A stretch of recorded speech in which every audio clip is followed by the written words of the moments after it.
Kumakain ba kayo ng tortang ampalaya? At dahil catering is life, motherhood is lifer, and TikTok is lifest, gagawa tayo today ng tortang ampalaya or kinamatisan. Gagamit tayo ng Matchflex! Para hindi mapait yung ampalaya, isa sa mga technique na natutunan ko is lalagyan daw ng maraming yelo yung ampalaya hanggang sa maging parang transparent siya. So this has been waiting for about an hour. Tinanggal na natin yung water niya. Maghihiwa na tayo ng maraming kamatis. Quickly into a pan, lagay tayo ng olive oil. Ang technique actually, madami dapat yung mantika. Kaya olive oil yung gamitin natin. Pagka gumagawa kayo ng tortang ampalaya, madami ba kayo gumamit ng kamatis? Tapos masarap din siya pag maraming sibuyas. Insane about 2 cloves of garlic. Igisa tayo sibuyas.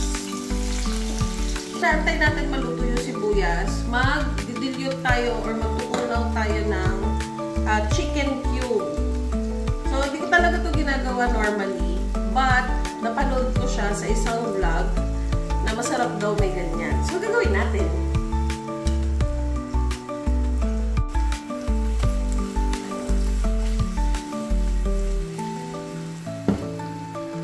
Now, add na natin yung bawang.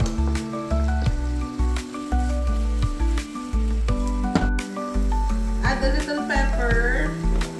Add a tiny pinch of salt para lang lumabas yung lasa. Tomato. And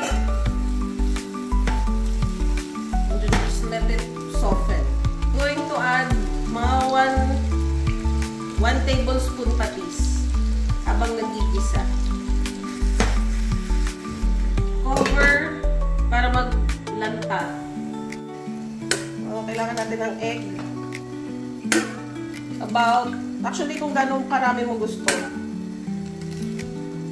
I'm using 4 eggs. Okay. Whisk! Tinuturo pa ba ito? Ay, gusto ko eh. Push the tomato. Kailangan mag-juice out yung mga tomato.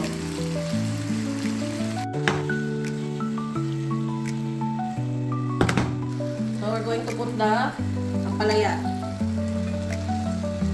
Put it on top. Sabi nila, huwag daw hahaluin. Pero, I failed so many times that I do not believe it anymore. Ang natutunan ko is the pan has to be really hot. And you're not supposed to overcook your ampalaya. So, ngayon, dahil di na ako naniniwala sa mga haka-haka na yon, I just mix it. You would know if the ampalaya is mapakla kapag maliliit yung grains niya. So, this one is big. Ayan, malalaki.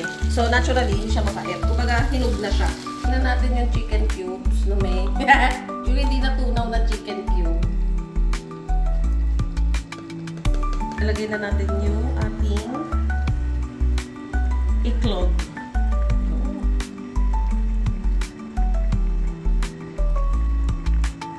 And now, you have your tortang ampalaya na medyo may sabaw-sabaw. Kung totoo ba yung mga pinagtuturo ko sa inyo.